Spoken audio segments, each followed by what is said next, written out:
to Carlos and Lisa. I'm Lisa Remillard.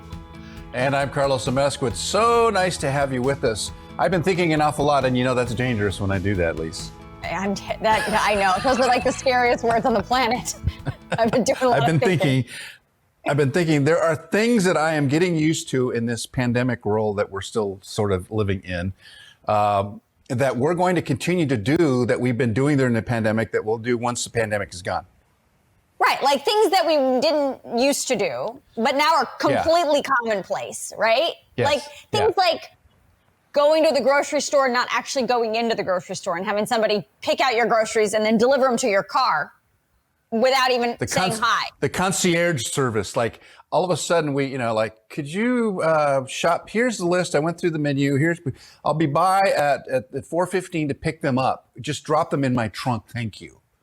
Yeah. Now imagine that before the pandemic. If you actually asked to do that before the pandemic, they would have said, "Hey, you spoil rotten brat, can't you come in and get your own groceries?" Or they'd say, "That'll be $5,000." Like, that's right. Yeah, we'll charge you for that. Yeah, exactly. For that. So that led us down the path of, well, what other things are happening in the pandemic that are probably going to just now stay like this? And I'm thinking what's going to stay like this is normalizing wearing your pajamas to work. I was going to say shorts. I'm never wearing long pants again. That's what I'm saying. Unless I go to the frozen north, but even then, I've worn shorts. I've worn shorts in cold places because I'm just so used to wearing shorts. Right.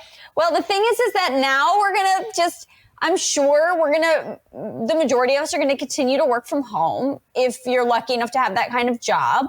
And, the lifestyle that you've now become accustomed to is now going to be forever changed, and that you're going to be probably working from home for the foreseeable future. And so wearing your pajamas for work, totally normal. I'm into it. No worries. No big deal. Yeah, absolutely. I mean, the other thing that I think some people are going to do is, I bet you anything, people are going to have separation anxiety from their pets. Not their kids, their pets. Oh, that's probably true. The kids, take them to school. Yeah, get rid of them. But not your pets.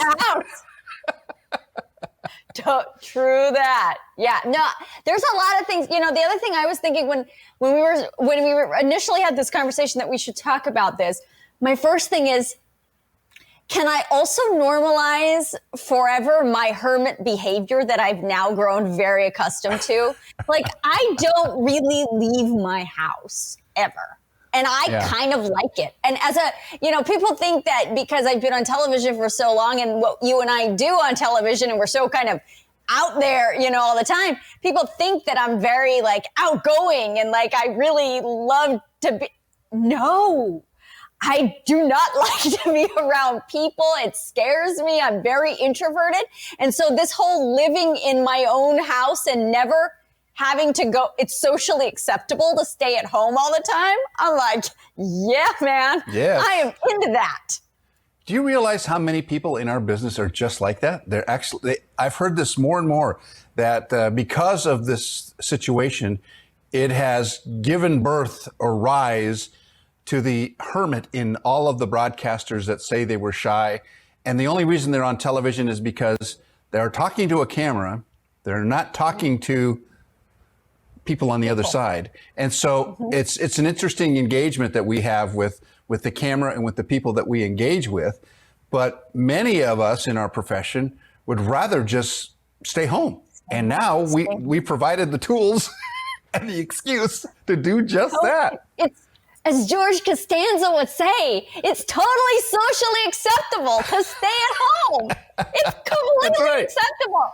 And this is like I love to go out to dinner, and I love that idea in my head. But then I haven't actually gone out to a restaurant to dinner aside from a pickup, a takeout. I haven't done that in, this entire time.